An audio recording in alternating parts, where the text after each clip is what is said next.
Hello everyone, আমি Biswajit and welcome to CodeScheme। আশা করি সবাই ভালো আছেন। তো আজ আমরা আলোচনা করব HTML টাইপ অ্যাট্রিবিউট নিয়ে, যেটাকে আমরা লিঙ্কের মধ্যে ব্যবহার করব। So let's get started. তো এখানে আমি দুটি পেজ ক্রিয়েট করে রেখেছি, একটা হচ্ছে index.html এবং একটা হচ্ছে demo.html নামে, এবং সেটা একই ফোল্ডারে আমি ক্রিয়েট করে রেখেছি। এই যে demo.html এবং এখানে হচ্ছে index.html, ঠিক আছে। তো আমি index.html এটাকে একটা কি নিয়েছি, index.html এ একটা হেডিং নিয়েছি এবং একটা লিঙ্ক নিয়েছি, এবং লিঙ্কের মধ্যে আমি কোনো কিছু লিখিনি।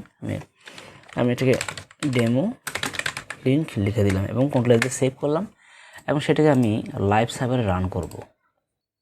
তো লাইভ সার্ভারে রান হয়ে গেল। দেখতে পাচ্ছেন যে এখানে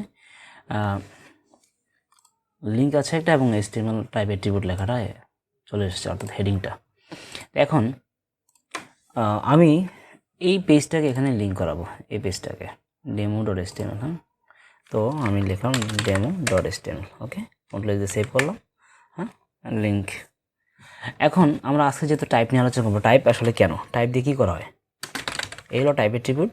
হ্যাঁ, টাইপ অ্যাট্রিবিউটের মধ্যে অর্থাৎ আপনার এই যে ডকুমেন্টকে এখানে লিঙ্ক করিয়েছেন, ওই ডকুমেন্ট আসলে কী টাইপের ডকুমেন্ট, হ্যাঁ, ওই টাইপটাকে আমরা টাইপ অ্যাট্রিবিউটের মাধ্যমে প্রকাশ করি, মিডিয়া টাইপ যেটাকে বলে আর কি।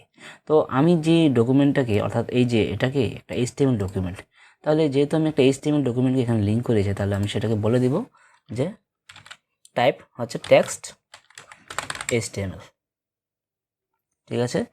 কন্ট্রোল দিয়ে সেভ করলাম। যদি সেটা CSS হতো তাহলে আমি টেক্সট CSS লিখতাম, তো CSS তো আর এখানে লেখা না। CS যদি আমরা লিঙ্ক করাই তাহলে কি, যে আমরা হেড এলিমেন্টের মধ্যে লিখতাম। এই যে হেড এলিমেন্টের মধ্যে আমরা CSSকে লিঙ্ক করাই। তো আর একটা বিষয় হচ্ছে যে যখন আপনি HRF অ্যাট্রিবিউট ব্যবহার করবেন, অর্থাৎ আপনার লিঙ্কে যখন HRF অ্যাট্রিবিউট থাকবে, তখনই আপনি এই টাইপ অ্যাট্রিবিউটকে ব্যবহার করতে পারবেন, আদারওয়াইজ আপনি করতে পারবেন না। যেটা রিল অ্যাট্রিবিউটের মতোই আর কি। HRF অ্যাট্রিবিউট থাকলে তো রিল অ্যাট্রিবিউট, যেটা রিল অ্যাট্রিবিউট ব্যবহার করতে পারবেন, আদারওয়াইজ আপনি করতে পারবেন না। সেম টু সেম, হ্যাঁ, এই যে টাইপ অ্যাট্রিবিউটের ক্ষেত্রেও একই কথা, ঠিক আছে। আমরা আগের অ্যাট্রিবিউটে রিল অ্যাট্রিবিউট দেখেছিলাম, এবং আজকে দেখলাম হচ্ছে টাইপ অ্যাট্রিবিউট। তো এই যে রিল এবং টাইপ অ্যাট্রিবিউট, কিংবা তার আগে আর কিছু দেখেছিলাম, এক্সাক্টলি আমার মনে নেই, যাই হোক। তো এই অ্যাট্রিবিউটগুলো আমরা শুধুমাত্র যে লিঙ্ক, মানে অ্যাঙ্কার এলিমেন্টের মধ্যেই ব্যবহার করবো এমন নয়।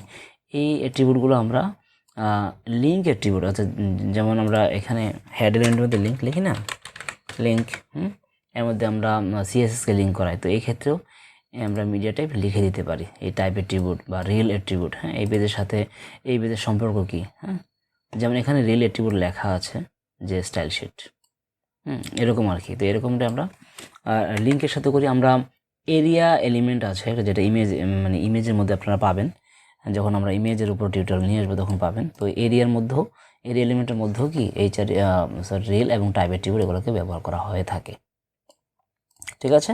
তো এই ছিল আজকে টিউটোরিয়াল। আশা করি আপনারা বুঝতে পেরেছেন, এবং আশা করি ভিডিওটাতে ভালো লেগেছে। আর যদি ভালো লেগে থাকে তাহলে অবশ্যই লাইক এবং শেয়ার করতে ভুলবেন না। চ্যানেলটিকে সাবস্ক্রাইব করে আমাদের পাশে থাকবেন। Thanks for watching this video.